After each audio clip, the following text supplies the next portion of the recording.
agradecer a Cida, ao Lucas pelo convite, né? Também por ter aceitado fazer essa dobradinha comigo, né?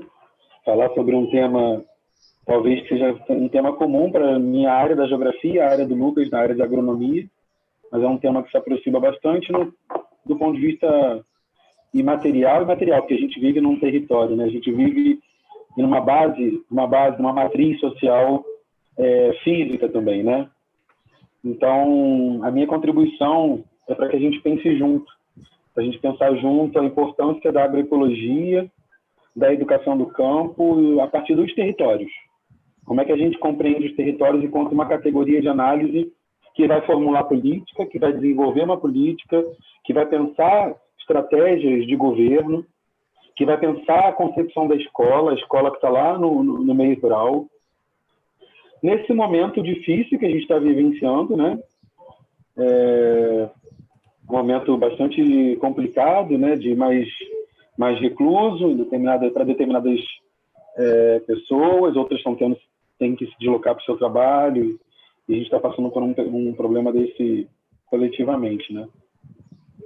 Vou fazer uma fala atendendo o título, eu vou trabalhar com o conceito de território, com conceitos de território, e como eles têm se tornado fundamental para a análise de política da educação do campo, de política da agroecologia, enquanto um plano nacional de agroecologia, que foi a Planapo, que foi construído a partir das forças de baixo, né? A partir dos movimentos campesinos.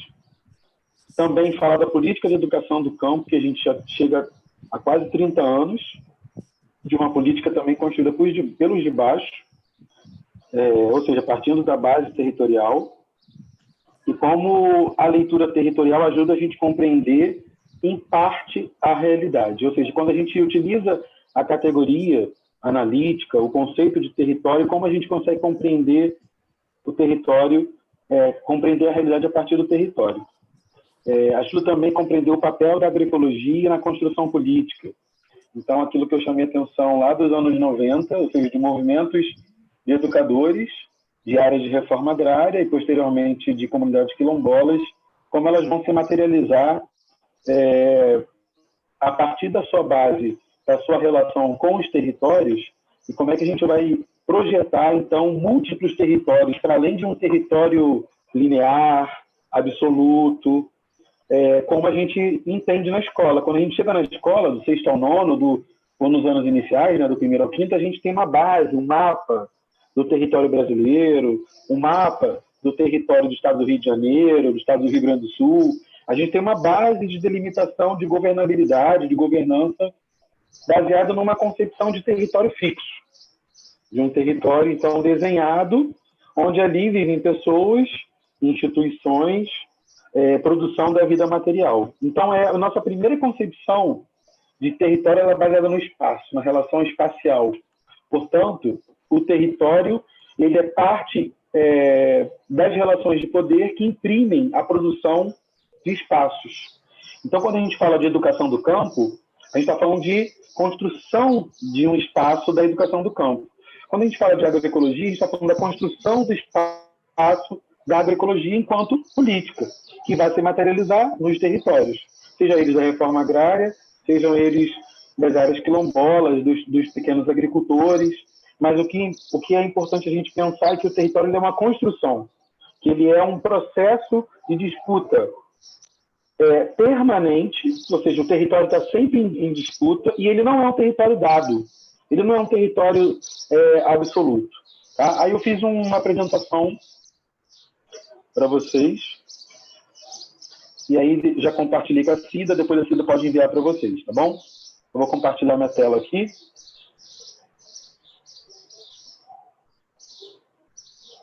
Só um minutinho. O Lucas também já tem essa apresentação. Eu enviei para ele. Então, nosso título... Está todo mundo conseguindo visualizar aí? Sim, estamos vendo, Marcelo. Sim. Nosso título, então, é Educação em Agroecologia, que é a nossa formação continuada em debate, educação e territórios. E aí eu e o Lucas a gente vai meio que dividir um pouco, porque eu não vou dar conta, e também não tenho a pretensão de dar conta desse tema, que é um tema tão complexo e um tema tão amplo, né? Então, eu coloquei aqui nessa imagem inicial uma lupinha tentando olhar lá nos desenhos no território, e aqui o território de Campos, aqui do lado direito, né? O território do município de Campos, com as suas divisões por distrito, e umas bolinhas ali que eu fui colocando número, que são algumas comunidades que eu fui mapeando ao longo do meu trabalho como geógrafo.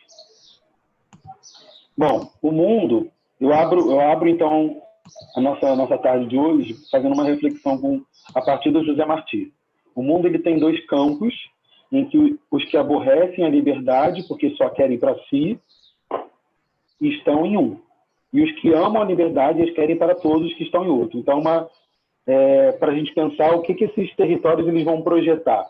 Quais são as projeções do território? Né? A gente está falando de território dado ou um território em disputa, construído?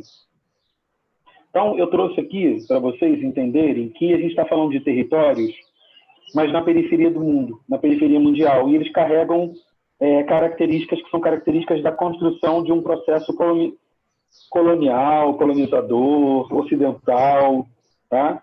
Eu estou chamando dessas estruturinhas que eu fui colocando aqui para vocês. Então, o território da periferia ele tem um caráter exótico, ou seja, fora do centro, na periferia, ou seja, tudo que está fora do centro é a periferia. Então, quais são as características desses territórios? Ele é visto como exótico, ele é construído a partir das relações de subalternidade, ele é visto como lugar do selvagem. Se a gente for pensar aqui na América, sobretudo na América Central e do Sul, e na América também do Norte, se a gente for pensar nos povos originários da América do Norte. Também num processo chamado de colonialidade, ou seja, a construção de um pensamento baseado numa hierarquia, né? Também a partir de um conjunto de valores, que são valores, então, ocidentais. Então, estou chamando de ocidentalização. E aí, quem ajuda a gente a pensar isso é o Sérgio Latouche, que é um pensador também que fala sobre a forma de ocidentalizar o mundo, é uma forma de construção de hierarquização, de construção de colonialidade. O território na periferia também é visto como lugar de atraso, um lugar inferiorizado, um lugar a ser apropriado. E ele é apropriado, em parte, por uma ação violenta, né? Ou seja, uma ação de destituição, de roubo, de saque, né?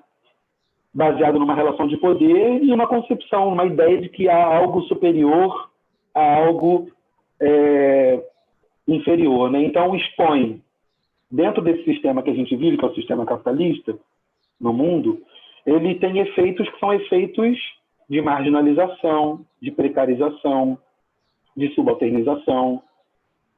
Isso tudo empregado no território. Nesse território, então, apropriado, nesse território construído aí por essa forma colonial e ocidental de construção, numa visão que a gente vai chamar mais para frente de eurocentrada, tá? Que vai ter efeito como desemprego, porque depois as relações da força de trabalho são submetidas ou são descartadas, empregos precários, e aí o fechamento de escolas, merenda, fome, violência e cultura. Então, eu trouxe aí um quadro inicial para a gente pensar o território na periferia mundial, que ela não é específica do Brasil, ela não é específica de Campos, ela não é específica do Rio de Janeiro. Ela é específica dessa construção de um território absoluto, de um território enquanto domínio, enquanto apropriação ocidental. Então, eu estou falando da periferia mundial, periferia da Europa. Ok? Tudo bem? Pessoal, tudo bem? Vocês podem ir interagindo comigo, tá? Estamos acompanhando. Lucas também, Cida, todo mundo que está aqui, vocês podem ir debatendo comigo, porque não vai ficar só uma aula eu falando, não. Bom, as ações que são desenvolvidas nesses territórios da periferia, sobre os territórios camponeses especificamente, eu fiz um quadrinho aqui. O que chega para esse território do campo? A imagem da tangente do círculo, ou seja, essa tangente que nunca atravessa o círculo, ela sempre passa tangencialmente ao círculo. A imagem da migalha e da mesa, a imagem do osso e da carne, a imagem da compensação e da consolação, a imagem do resto e do resíduo, ou seja, o que chega do campo para o território camponês, basicamente são essas imagens, ou seja, há uma ideia, né, sobre esses territórios camponeses. Então, as ações públicas elas são desenhadas nesse sentido. Então, elas reforçam o lugar hierarquizado do campo, ou seja, da escolinha rural, do lugar do atraso, do lugar da vida simples, sabe? Então, isso vai ajudar a gente a pensar que as ações públicas são desenvolvidas por sujeitos, por pessoas. Tá? Então, eu trouxe uma imagem do Rugendas, né, que fala um pouco essa visão assim, do exótico, da dominação do território. O território no século XVI, no chamado Mundo Novo, é visto como um recurso, ou seja, é algo que a gente pode explorar, é algo que a construção histórica desse país, a partir das capitanias hereditárias, foi construindo uma ideia de exploração do que tinha aqui nessa terra. Então, uma ideia de território enquanto expansão. É um território expandido, ou seja, vamos expandir para além da Europa. E aí essa expansão foi a construção de colônias. Tanto colônias na América, quanto na África, quanto na Ásia. Tá? Então, essa concepção de território é importante, porque ela vai desenhar a ideia do território enquanto recurso, enquanto patrimônio, enquanto enriquecimento, enquanto acumulação. Aí eu trouxe uma imagem também clássica, que é do Franz Post, do século XVII, que mostra aí, então, esse território então, já se organizando com pessoas, com engenhos de cana-de-açúcar.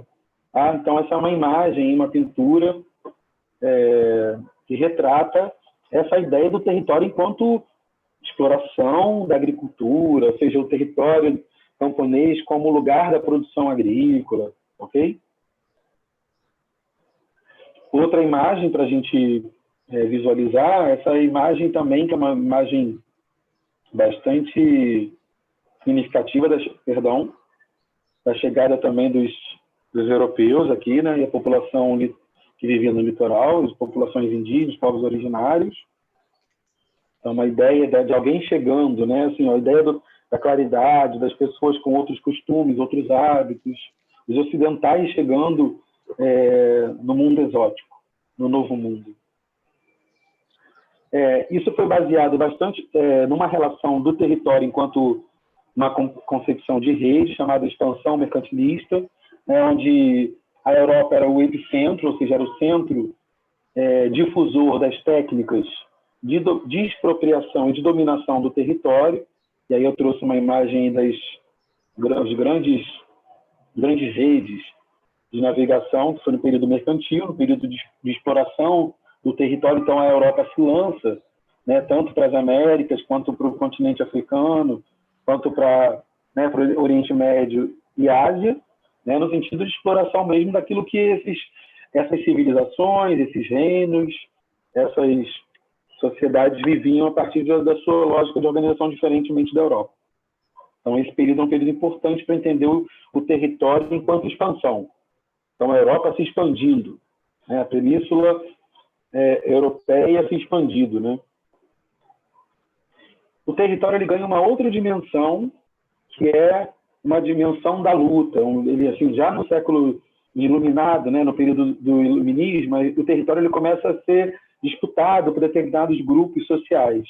Então, as revoluções burguesas na Europa vai construindo uma ideia daquilo que precisa ser superado, aquilo que precisa ser descartado, aquilo que precisa ser quase que deixado de lado, né? Então, eu trouxe aqui uns arquétipos baseados nessa ideia de iluminista, um arquétipo do picador de fumo, do Almeida Júnior, que é um artista brasileiro que vai para a Europa no século XIX, e ele quando ele volta para o Brasil, ele começa a retratar, então, esses sujeitos que não são sujeitos da modernidade, são sujeitos europeus, das famílias, né, abastadas, mas são os sujeitos simples do campo, né, de um Brasil bastante agrário, mas um Brasil que tinha a peculiaridade, né, do mestiço, do caboclo, essa construção de arquétipos que foram sendo desenvolvidos a partir de uma ideia de modernidade. Aqui uma cozinha também pintada, né, pelo Almeida Júnior, uma cozinha camponesa, com fogão, a lenha com pilão,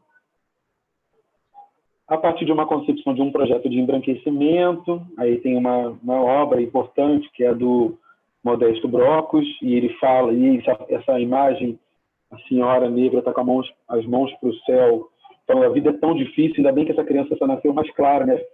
Filha, fruto de um casal interracial, né? E esse projeto também era um projeto territorial, um projeto também de Estado, no caso do Brasil.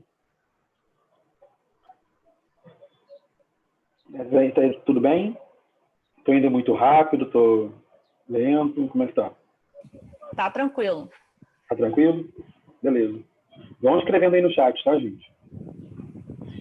Uma outra ideia também desse território, então, que compõe esse território que a gente está chegando nos anos 90, mas é importante fazer essa imersão na construção desses territórios no Brasil, é uma visão também baseada na mestiçagem, como forma de docilização, né, estimulada pelo Estado, violência dos territórios e corpos invadidos, ou seja, tanto os territórios africanos quanto os territórios indígenas foram invadidos, né, foram destituídos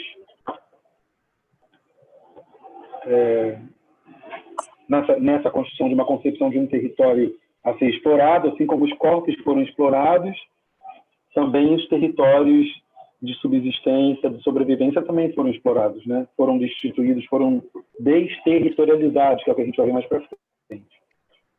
Um outro elemento importante na construção desse território é a questão da classe, né? Que foi imposta a partir de uma visão ocidental, colonizadora, hierarquizadora de poder, que é a construção da subalternidade, né? De quem tinha um poder sobre o outro. Então,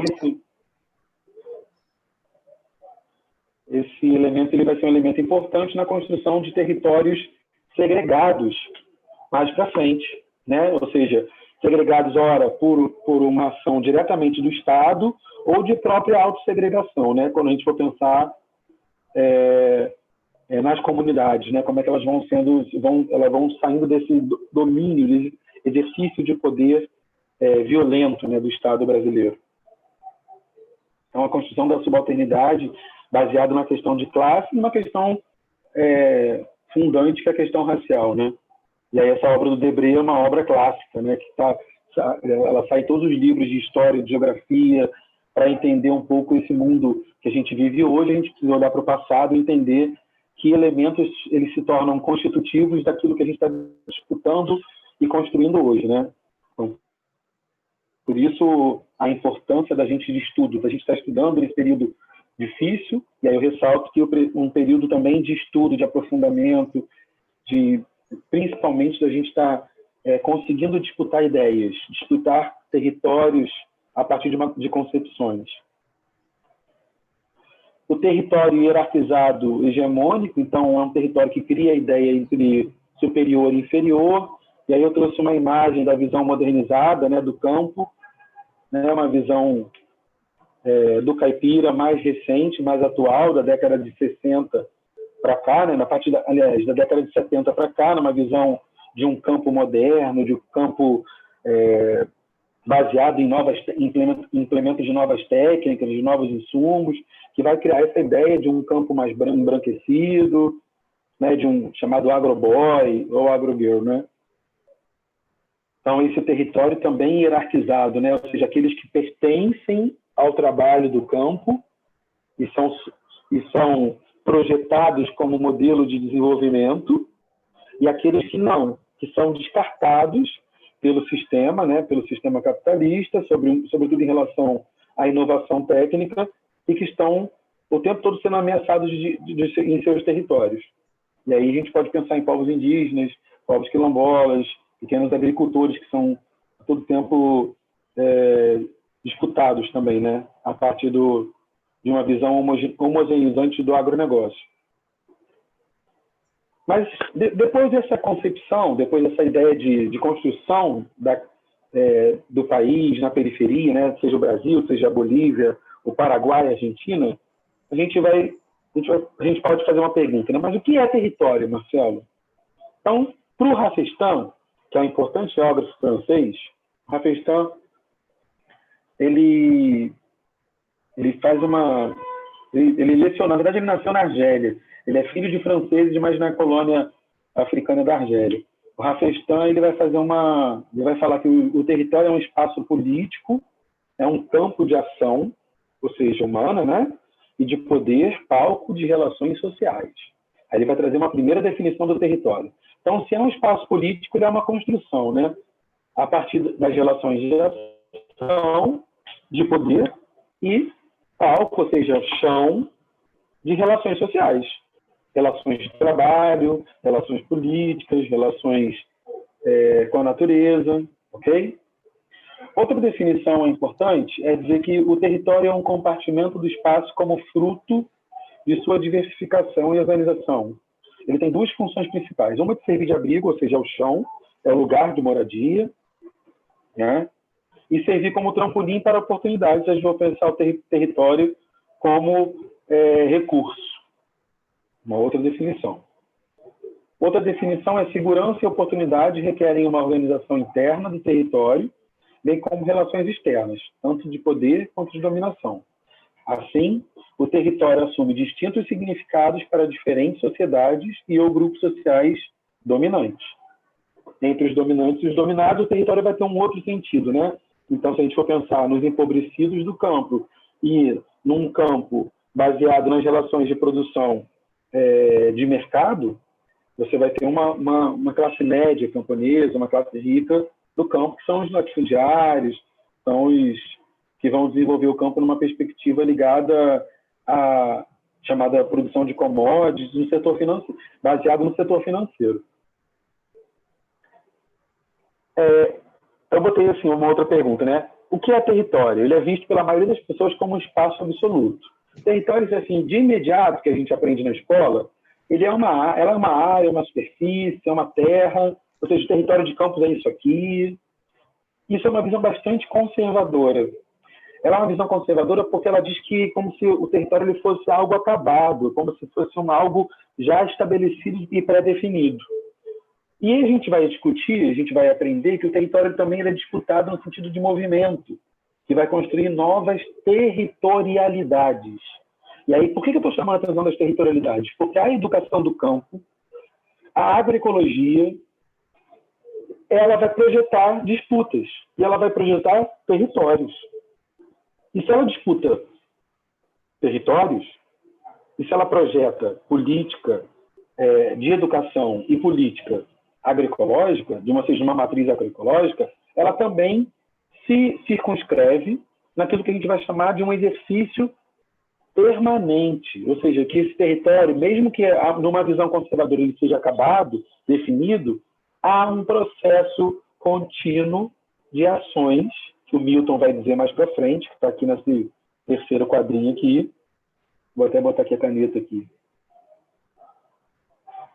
Aqui, ó. Nessa terceira caneta, que o Milton vai falar de um conjunto, que o território ou o espaço é um conjunto insociável, ou seja, não tem como separar, do sistema de objetos, escola, estrada, prédios, roça, e sistema de ações, que podem ser solidários, ou seja, pode ser de base comunitária e pode ter contradições também. Pode ser de base individualista, não comunitária. Qual a relação do espaço com o território? Quando a força, exercício de poder, o espaço se transforma num território. Marcelo, então espaço é tudo aquilo que a gente pensa, tudo aquilo que a gente projeta, e o território ele tem a ver com poder, tem a ver com força, no sentido Foucaultiano, né? Sim. O território, então, ele é uma relação direta de poder. Quando a Secretaria de Educação promove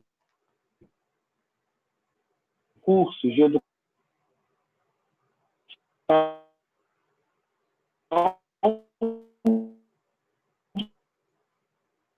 política de educação, bem de força que depende também dos seus sujeitos, ou seja, depende dos agricultores, das pessoas que vivem no campo que não são agricultoras, a gente tem vários exemplos em campos e no Brasil, a gente também depende dos professores, dos educadores, ou seja, dos sujeitos. Então, a relação direta que há entre o espaço e o território é que, quando há força e poder, se constitui num território, que é disputado permanentemente. O Lefebvre, que é um importante pensador, ele vai dizer que o território, que o espaço, ele não é acabado, ele não é absoluto. Ele vai falar que o espaço é a materialização da existência humana. Então, espaço é ser humano, ou seja, só há espaço porque há ser humano, no sentido da espacialidade. O David Harvey, que é um outro colega, né, outro geógrafo dos Estados Unidos, ele fala que o espaço ele é relacional, ou seja, ele contém e é contido. Ao mesmo tempo que ele contém elementos, ele é contido por outros elementos para fora dele, que ele vai chamar de um espaço multidimensional, ou seja, o espaço não é único, linear, ele tem múltiplas dimensões. Também vai chamar de multiescalar, ou seja, é um espaço do local que vai ao total. O David Harvey vai chamar atenção para essa relação multiescalares, desde o pequenininho lá, onde tem a escola lá no Imbé, até as escolas do Estado localizadas no meio rural e as que tem no Brasil, e então há uma relação multiescalar. Além disso, ele vai falar que o espaço também eles são pessoas e suas ideias, ou seja, o espaço ele não é só a base física, material. O espaço também se constitui por pessoas e suas ideias. Portanto, os professores, todos que estão aqui, a Cida, o Lucas, na universidade, fora da universidade, a gente está disputando o espaço o tempo todo. A gente está construindo o espaço o tempo todo. E nós fazemos parte do espaço. Já o Milton Santos, ele vai falar que ele é esse conjunto que não se separa. Não há uma diferença entre uma base física e uma base humana. Ele é os dois, ele faz parte dos dois. Ao mesmo tempo, ele projeta contradições. Ok? 5 minutos, Marcelo. Ok, vou tentar ser mais rápido. Sobre o território, o geógrafo Bernardo Mansano ele define o território como uma base material e uma base imaterial. A base material ela é composta por fixos e fluxos, que vai desde a governança, a propriedade, que pode ser capitalista ou não capitalista, uma base relacional de conflitos. Então, eu dei um exemplo aqui da soja, né, de fluxos de soja e do narcotráfico. Então, essa é a base material, ou seja, qual é a área de abrangência da soja que ultrapassa Mato Grosso, que ultrapassa Goiás, que ultrapassa determinadas bases fixas territoriais, mas que se espraia, se amplia. O do narcotráfico também. A base imaterial, o Bernardo Mansano chama atenção que tem a ver com controle, tem a ver com a inviabilização de uma política, é um campo também de política pública. O território ele também pode, na sua concepção, ter uma ideologia, ele pode ter método, ele também é teoria que é desenvolvida nas universidades, nas escolas, através de experiências. Ele também é uma relação de poder. Então, o Bernardo Mansano, que é outro colega geógrafo, ele vai falar que o território ele é composto por uma base material e imaterial. Ok? Aí eu trouxe outro elemento aqui, né? Tipologias do território. O primeiro território que ele chama, né, território chamado de fixos, que é um território da governança baseado no Estado, a definição dos distritos, onde é Morro do Coco, onde está Tocos. Então, essa que ele chama de primeiro território é um território baseado no governo, no Estado, nas comunidades que compõem esse território, que ele chama de fixo, uma base fixa que define. O segundo território, ele chama de território também fixo, mas é uma fração do primeiro, ou seja, é uma fração desse aqui. Então, um pedaço desse aqui é a escola, é o posto de saúde. Ele chama que ela muda, de acordo, mudam as pessoas, muda o formato da escola, amplia o hospital. Então, também são elementos fixos, mas que têm a ver com as comunidades, com o trabalho, com a cultura daquele lugar, que ele vai chamar de segundo território. E o terceiro território somos nós, que é o território dos fluxos. É um território, portanto, em movimento. O território dos fluxos são baseados nas ideias, no conhecimento que a gente compartilha aqui às quartas-feiras no nosso curso de formação, os professores que constituem o trabalho em sala de aula, que disputam e que trabalham na prefeitura de campus, em outras instituições, estudantes, comunidades, política, espaços. O espaço desse território é visto como mudança. Isso é importante, a gente ter clareza. Aqui eu trouxe um exemplo de um território de poder que projetam políticas. Por exemplo, a política de cotas. São produzidas como um território imaterial, com a intenção de promover a inclusão de sujeitos por meio de processos qualificados. Esta política rompe com os processos seletivos genéricos. Assim, um território imaterial, uma ideia, uma política se materializa em condições reais de acesso à universidade e de mudança de destino de muitas pessoas. Eu estou querendo chamar a atenção aqui, eu dei o exemplo da política de cotas, mas a gente pode pensar na educação do campo dentro da prefeitura. A prefeitura do campo também é um projeto territorial, ou seja, são projeções políticas da educação do campo, que a escola rural, a gente vai vendo que no processo hegemônico, ou seja, no processo do agronegócio, na expansão dele, o campo ele não precisa ter gente nem escola, tampouco o posto de saúde. Ok?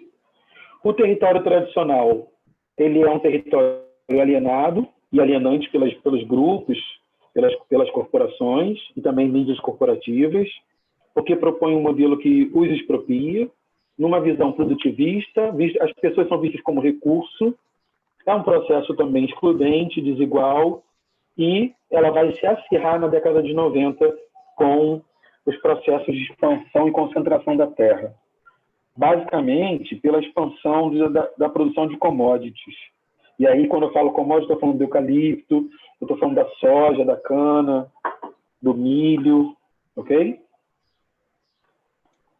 Também ela está estruturada numa concepção latifundista, assistencialista, empresarial. A mão de obra adequada, quem vive no campo tem que se adequar à mão de obra ligada à produção técnica, né, no campo, ou seja, a inovação tecnológica no campo. E o campo é visto como um mercado de terras, ou seja, como uma mercadoria, não como um lugar de vida. O território camponês, que o Bernardo Mansano chama atenção, é um território construído, também um território que rejeita esse modelo de desenvolvimento baseado no agronegócio, no modelo de desenvolvimento capitalista no campo, ou seja, o avanço e a expansão do capitalismo no campo, relaciona o campo e a cidade, ou seja, quando a gente fala de educação do campo, a gente não está falando especificamente da escola no meio rural isolada, ou do modo de vida camponês como lavrador. A gente está falando de uma relação campo e cidade o tempo todo. Então, o que a gente chama de relação construída, baseada, né, indissociável entre o campo e a cidade. Então, a escola do campo é uma escola do campo ligada também à cidade. Ela não está lá, vai ficar lá isolada com seu projeto apenas para o campo, né? É um projeto de desenvolvimento territorial rural, construído desde baixo, a partir da luta pela terra e pelo território, né? Isso nos anos 90 foi mais... né? Sempre houve luta pela terra no Brasil, desde da sua invasão, desde a sua consolidação enquanto território absoluto, mas essas lutas foram abafadas pelo Estado brasileiro, e nos anos 90 essas lutas, com a partir da organização dos camponeses, né, pelo MST, pelo movimento sindical, pela CONTAG, essas lutas elas acirram os projetos de disputa por territórios e por terra no país. O território que se projeta afirma sujeitos de direito, então pensar a escola do campo, pensar a educação do campo, pensar a agroecologia, é pensar num território que disputa direitos, que afirma os sujeitos, mas que disputa direitos. Que direito? Direito à moradia, direito ao trabalho, direito à natureza, direito à água, direito à saúde, direito a uma escola com investimento de qualidade. Ok? Isso aqui eu posso pular, depois eu passo para vocês. Esse território hegemônico ele ameaça os seus territórios de vida, mas a população resistiu e resiste até hoje ao modelo de desenvolvimento hegemônico. Quilombos resistem para manter a sua cultura e seus territórios, é por isso que essas populações precisam de uma educação, e os educadores defender essa educação a partir da compreensão dos territórios. Ou seja, não adianta eu estar trabalhando numa escola no Imbé e não compreender esse território do Imbé. Bom, aqui só para provocar, no final que já vai acabar, eu coloquei alguns pensamentos aqui. E se a educação convencer as crianças que elas precisam ir embora para a cidade?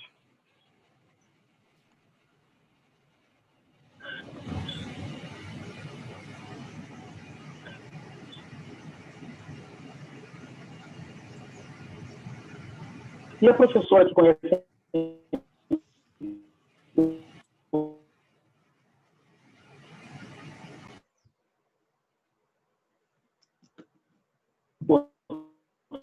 da agroecologia e da educação do campo, o campo da agroecologia produz território campo e pelo território, quando uma escola fechar, a destruição nesse modelo das escolas, porque é um processo. Aqui eu trouxe 2 casos mais recentes, eu já estou terminando a minha fala, 2 casos recentes da ação direta que nós tivemos agora em 2020, em plena pandemia, né? Uma da destruição da escola da educação do campo no Quilombo, Campo Grande, em Campo do Bem, em Minas Gerais, em 2020, e a revista Brasil de Fato trouxe a ameaça das escolas rurais, de fechamento das escolas rurais baseadas no modelo remoto.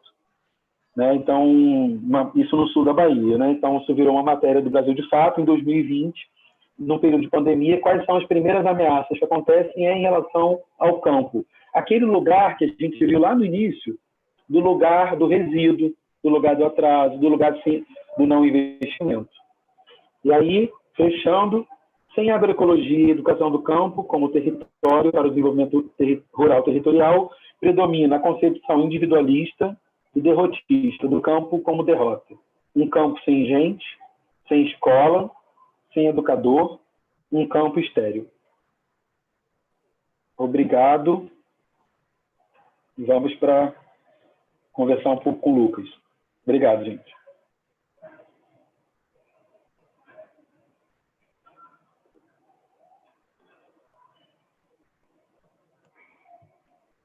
Vou colocar aqui então a apresentação. Eu ultrapassei muito cedo. 5 minutinhos.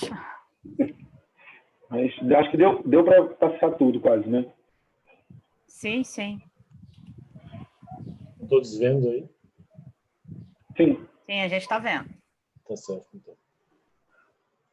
Bom, eu já tinha feito uma apresentação, né, de quem eu sou, né, na outra aula que nós tivemos junto com vocês, mas novamente, né, para quem não estava, e só relembrando, bom, sou o Lucas, sou formado em agronomia aí pela UENF, né, fiz mestrado em extensão rural e atualmente estou no doutorado em extensão rural no mesmo programa e instituição lá em Santa Maria, no Rio Grande do Sul.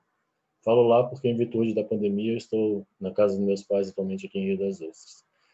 Então, bom, conversando com o Marcelo, eu fui responsável de falar um pouco das políticas públicas de desenvolvimento territorial, né? Isso acho que é fruto da minha experiência nesses 4 anos que eu estive no Rio Grande do Sul desde 2016. A minha pesquisa da dissertação teve envolvimento com isso, então gostaria de apresentar um pouco dessa experiência lá. Acho que é muito representativo em termos da política territorial em si, da questão dos atores que a política territorial previu para ser como atores prioritários. E eu vou falar um pouco sobre essa política no território de Campos, né? Não teve tanto êxito, mas a gente vai trazer um pouquinho também sobre ela.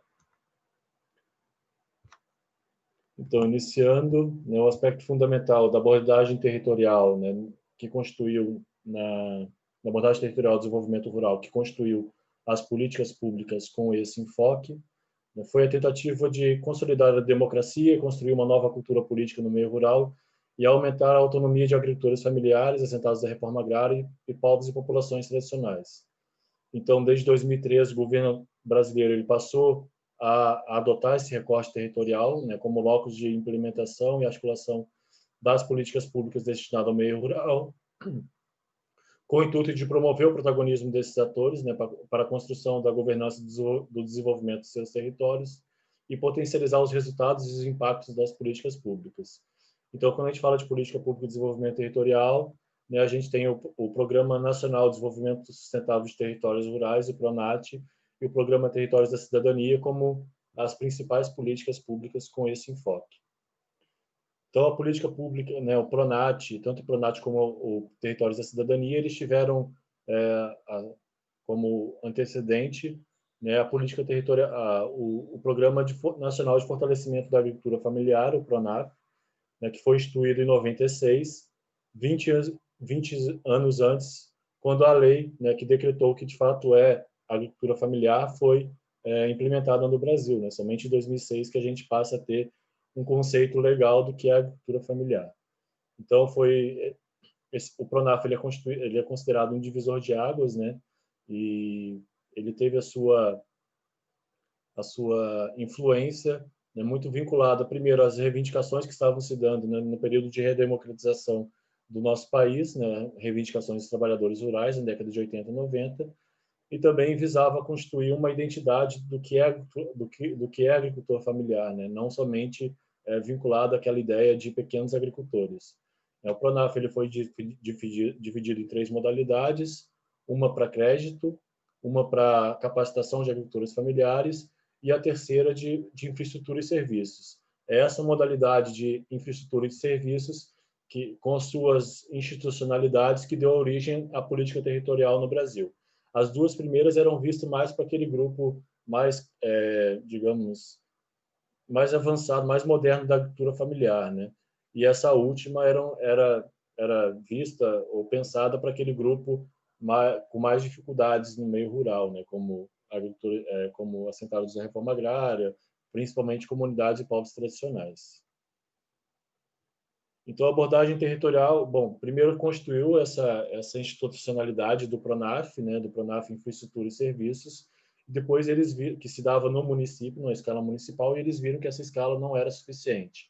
Então, a abordagem territorial ela passou a ser vista, né, e justificada por 4 princípios. Primeiro, que rural não deve ser visto como somente agrícola, né, as atividades enfim, as lavouras e tudo mais. Segundo, porque a escala municipal é muito restrita, né, para um planejamento e organização de esforços visando a promoção do desenvolvimento. Terceiro, porque na última década, nos anos 90, principalmente, houve um esforço muito grande de descentralizar as políticas públicas e gerar processos de democratização. E, por último, o território é a unidade que melhor representa os laços de proximidade entre pessoas, grupos sociais, instituições, né, que podem ser mobilizadas e convertidas em um trunfo crucial para o estabelecimento de iniciativas voltadas para o desenvolvimento. Isso o Marcel já trouxe muito bem, né, na sua explanação. Então, o PRONAT, né, como ele é descrito, ele é o cerne, né, da formação da própria Secretaria de Desenvolvimento Territorial, em 2003, mas ele é efetivamente regulamentado em 2005, né, sobre a portaria 5 de 18 de julho de 2005, e em 2008, né, dentro dessa mesma portaria, né, cria-se o Territórios da Cidadania. Então, o conceito de território previsto, né, nos marcos legais dessa política, nos documentos que foram elaborados, né, para essa política, é este aqui, né, um espaço físico, geograficamente definido, geralmente contínuo, compreendendo a cidade e o campo, caracterizado por critérios multidimensionais, tais como ambiente, economia, a sociedade, a cultura, a política e as instituições, uma população com grupos sociais relativamente distintos, que se relacionam interno e externamente por meio de processos específicos, onde se pode distinguir um ou mais elementos que indicam identidade e coesão social, cultural e territorial. Então, o PRONAT ele era visto como os territórios de identidade, né, justamente delimitado por um determinado grupo de indivíduos que deveriam estar presentes para que aquele território fosse constituído. Então, dentro dessa política, os formuladores dela, né, eles identificaram que haviam 3 tipos de território no Brasil: os urbanos, os intermediários e os rurais.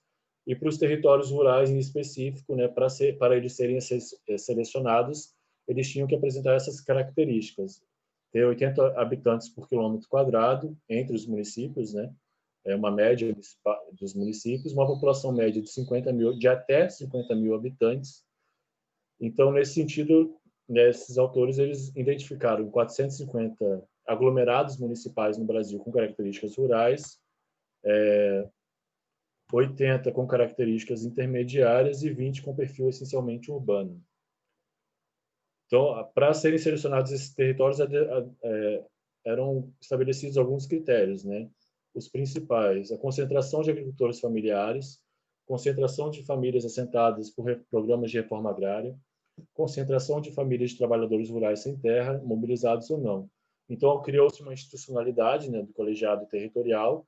Dentro desse colegiado tinha a sessão plenária, que era o fórum máximo de deliberação, o núcleo dirigente, né, que ele tinha um papel decisório intermediário, e o núcleo técnico, que era o responsável por elaborar as propostas, né, dentro da política territorial.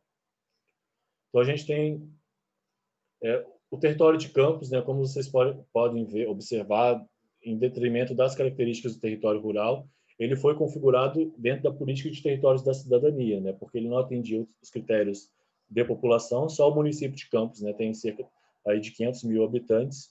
A própria densidade populacional, só a densidade populacional de Campos é de 120 habitantes por quilômetro quadrado, então ela foge dessa característica de território rural. Por isso ele se insere dentro da política de territórios da cidadania. O território da cidadania, ele adotava como critério de seleção os municípios com menor IDH, maior concentração de agricultores familiares assentados da reforma agrária, maior concentração de populações quilombolas e indígenas, maior número de beneficiários do programa Bolsa Família, maior número de municípios com baixo dinamismo econômico, maior organização social e pelo menos um território por estado da federação. Dentro dos territórios rurais, a maior parte deles foram, dentro dos territórios da cidadania, a maior parte deles foram selecionados de acordo já com os territórios rurais já constituídos. Então, o Brasil, até 2013, teve 165 territórios, dentre eles, 120 eram vinculados aos territórios da cidadania, e os outros 45 aos territórios rurais. Mas entre 2013 e 2014 foram criados ainda mais 74 territórios rurais, que no final gerou, né, um volume de 239 territórios no país, né, que estavam vinculados direto ou indiretamente à SDT e ao MDA. Bom, em 2011 houve uma certa modificação dentro das prioridades do governo federal, né, também os assessores territoriais, né, deixaram de receber investimento, né, os territórios deixaram de receber investimento para assessoria territorial, muito por conta de uma CPI que tinha sido instaurada, né, em 2010 pela, né, a oposição ao governo, enfim, né, que era uma CPI instaurada para investigar a questão dos recursos que estavam sendo destinados para organizações não governamentais. E as assessorias territoriais eram feitas justamente por essas organizações.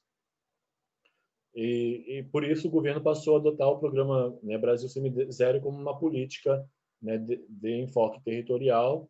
E aí a gente vê que o enfoque, né, dentro do governo foi mais um enfoque destinado no combate à pobreza do que propriamente uma estratégia de desenvolvimento territorial. Mas em 2012 e 2013 o governo retoma essa abordagem do território, e aí que se constitui a experiência a qual eu fiz parte no Rio Grande do Sul, né, que foi a constituição de assessorias territoriais por meio de núcleos, né, de extensão e desenvolvimento territorial. Foi um edital do CNPq em parceria com o MDA, né, que contratou algumas universidades no país para para prestarem assessoria nos territórios. Aqui depois que é a gestão social, não vou passar também, não sei como é que tá. O meu tempo está bom. Depois eu vou passar a apresentação para vocês e para a Cida. Aqui eu trago para vocês um desenho, né, de como se construiu a colonização do Rio Grande do Sul. Eu falo do Rio Grande do Sul porque a minha experiência foi lá, né, uma experiência bem significativa em termos da política territorial, né? Então aqui eu circulei em vermelho, né, a região mais ou menos onde se constitui o território, a qual eu vou apresentar para vocês. É uma região, como eu tive que ampliar esse mapa, por isso ele está um pouco torto, até para vocês terem condições de visualizarem, porque ele realmente está muito pequeno as informações. Mas vocês podem ver que é uma região, né, que ela é constituída por descendentes de alemães ao norte, ao sul descendente de italianos, né, a colônia de Sobradinho, né, que foi uma colônia, enfim, que loteou toda aquela região para vender para os imigrantes de italianos e alemães que estavam em outras regiões regiões que já tinham saturado, né, de população, enfim, de loteamento. Então, foi se criando novas zonas de colonização no Rio Grande do Sul. Sobradinho foi uma delas.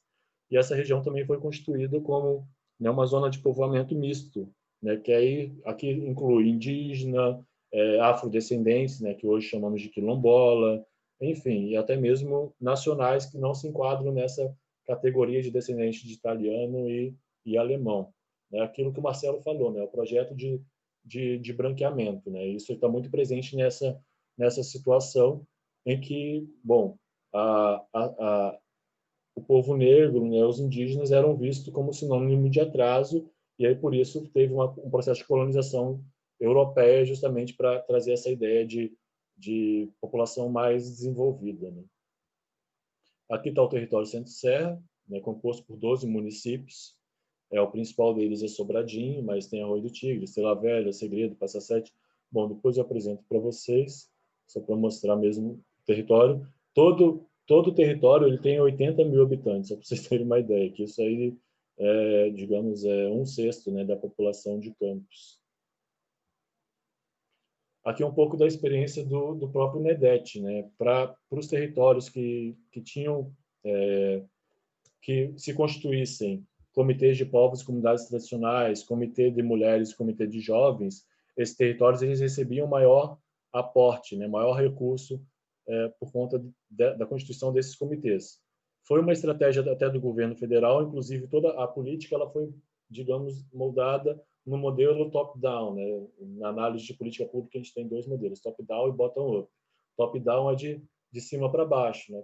Foi pensado majoritariamente pelos governantes, enfim. Então, à medida que eles foram vendo como é que estavam funcionando as questões dentro dos territórios, eles implementavam uma nova dinâmica, uma nova medida para garantir com que alguns públicos pudessem estar participando. Foi o caso de povos e comunidades tradicionais.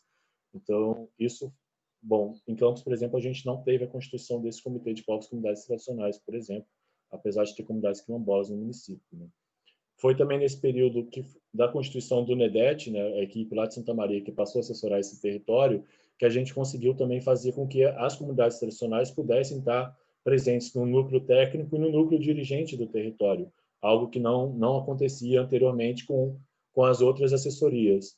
Isso também, eu trouxe justamente a questão ali das colonizações, porque quando a gente viu os atores que tinham maior participação no território, e tinham maior organicidade, eram justamente aqueles atores que foram favorecidos por esse processo, né, por esse projeto de branqueamento do território, né? Então eram descendentes de alemães, de italianos, eram agricultores familiares, mas descendentes dessas duas etnias. Aqui para vocês terem uma ideia, né? Em 2010 o território Centro-Serra já tinha apresentado, bom, a forma de financiamento dessa política territorial era única e exclusivamente através de PROINF, que eram programas de apoio à implementação de recursos de infraestrutura para territórios rurais. O PROINF ele é uma derivação do PRONAF, Infraestrutura e Serviços, né, lá do PRONAF, do Programa da Agricultura Familiar, como já tinha dito, né? Então, ao fim e ao cabo, a política territorial se pautou única e exclusivamente pela implementação desse tipo de recurso. Então, em 2010, né, houveram 4 propostas de PROINF que atendiam 31 objetos contratados. Desses 31 objetos, 7 eram para comunidades quilombolas e indígenas. Isso é uma análise da ata que eu fiz do CODETER Centro-Serra, do colegiado, lá em 2013.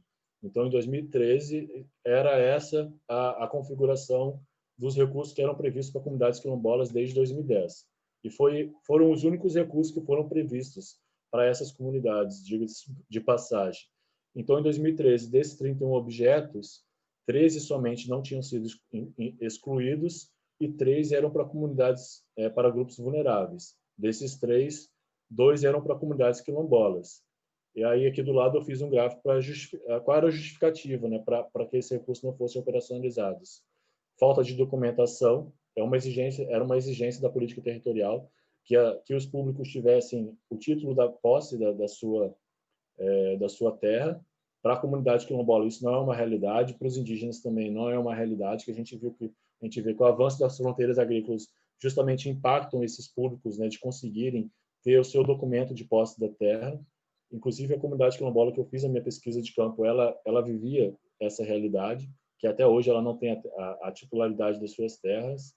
Enfim, esse é um mecanismo da política territorial que eu achei que foi muito falho, né, para esse público em si. Falta de infraestrutura é uma realidade também desse público, né? Falta saneamento básico adequado, enfim, rede de eletricidade também, que dificulta, né, implementar equipamentos eletrônicos, por exemplo, um maquinário que funcione por meio de energia elétrica, né? E falta de profissionais capacitados também era outra coisa que foi justificada. Aqui, só para vocês terem uma ideia de como é que funciona o PROINF, isso aqui é daquelas 4 propostas que eu falei, e a gente vai se ater mais na meta 6. Né? O PROINF tinha essas propostas, e dentro das propostas tinham essas metas. Né? E aí essas metas, de uma forma direta, eram os equipamentos, né, os itens que iam ser financiados. A meta 6 envolvia, né, a implementação de uma horta comunitária numa comunidade quilombola. Bom, vou tentar ser mais rápido. Aqui, todo o trâmite desse processo, desde que o projeto da comunidade quilombola foi aprovado, né, de 2010 até 2018. Em 2011, a comunidade não tinha titularidade das terras ainda. Em 2016, com a participação do NEDET, decidiu-se que metade daquela horta, dos equipamentos, iam para uma escola próxima à comunidade, e a outra metade foi para a comunidade, porque a escola tinha a titularidade das terras, então, por isso, né, foi para a escola essa metade. Escola essa que os filhos da comunidade quilombola estudam, né?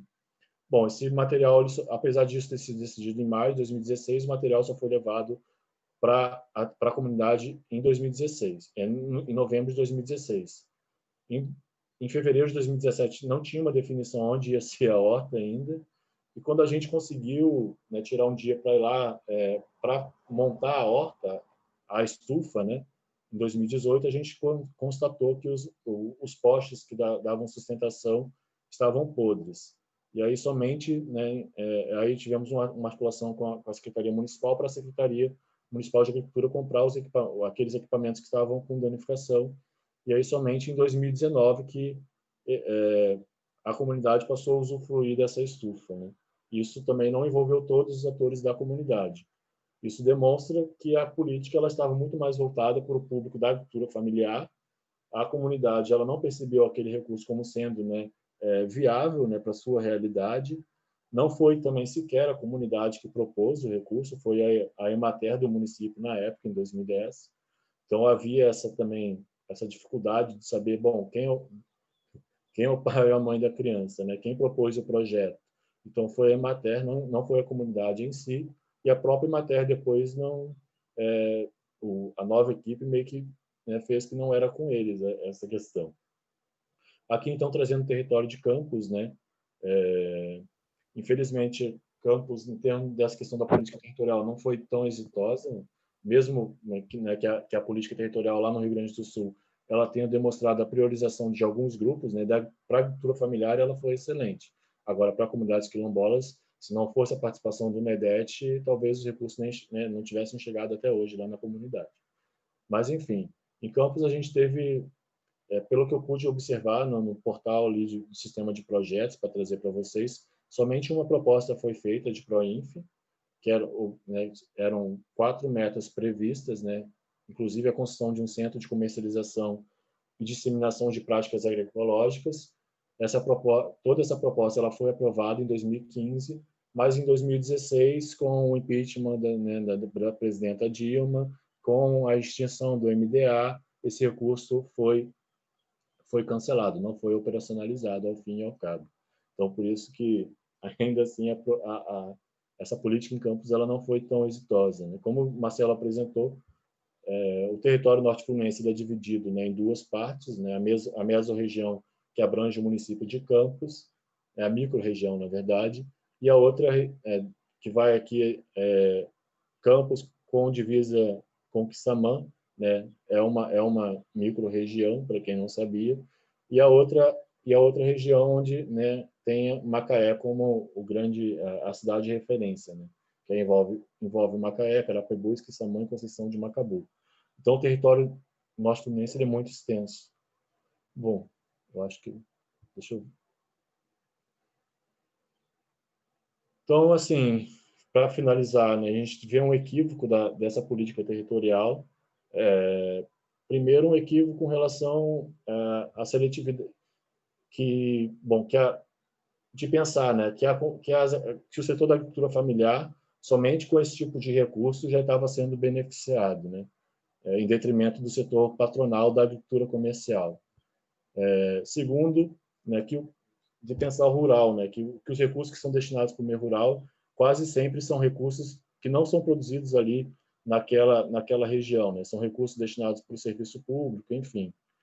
Né, terceiro, né, que a gente tem que pensar o meio rural e a agricultura, né, assim, desse equívoco de pensar o rural somente como agrícola, é que a atividade agrícola cada vez mais ela vem sofrendo um certo descenso, né, uma tendência a decair. E por isso era interessante dentro da política territorial, que foi um equívoco, de não focar somente dentro da agricultura familiar, né, de buscar outros atores que não somente esse, para se pensar realmente uma estratégia territorial.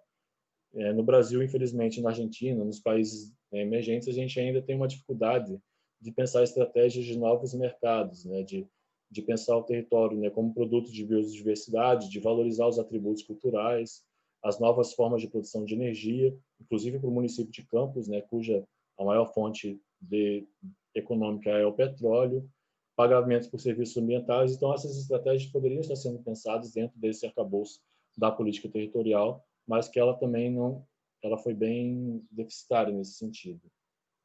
Aqui eu vou pular, também não vou falar porque acho que já falei demais. Bom, dentro das proposições que se fizeram, né, tendo visto toda essa caracterização da política territorial, é que, bom, deveria ser feito, primeiro, um estabelecimento de meta, né, segundo, uma tipologia do Brasil rural, né, não pensar o rural somente como da agricultura familiar e somente como recursos destinados exclusivamente para a agricultura familiar, como a gente viu no caso da comunidade quilombola, né, que esses planos que foram criados, planos de desenvolvimento rural sustentáveis, eles tivessem estratégias que realmente fossem conclusivas, né, e de pensar recursos a fundo perdido para a seleção de projetos inovadores, né. Isso não excluiria aqueles projetos, né, que dependiam de mais recursos, mas que não eram tão inovadores assim, mas ao mesmo tempo incentivava aqueles projetos que tinham maior poder de impacto naquele território. Então, a política territorial ela usa o mesmo instrumento de participação social de 2 décadas atrás, né? E aí um dos autores coloca, né, que as inovações dentro do território deviam ser de 3 formas: dos atores mobilizados, não somente pensar o rural, os atores sendo vinculados ao agro, né, e principalmente a agricultura familiar, as formas de participação social e a cumulatividade e alcance de definições, né, que esses planos territoriais eles servissem de diretrizes, não apenas como peças burocráticas. Então, eu acho que é isso, né? Por fim, a abordagem territorial ela abriu uma porta interessante para transformar o ideal normativo contido na ideia de desenvolvimento sustentável como algo operativo por meio de políticas públicas, né? E completar a transição e também, bom, isso é um ponto que a abordagem territorial permitiu, né? Interessante, mas que essa abordagem ela tinha que ser completada por uma transição, né? Que foi iniciada uma década atrás com a adoção dessa retórica, né, é a tarefa que todos nós deveríamos nos debruçar para o próximo período. Só que o próximo período não existiu porque a política também já não mais existe. Isso aqui são algumas referências que eu utilizei. Tive que correr um pouco agora no final, desculpe um pouco ter passado do tempo.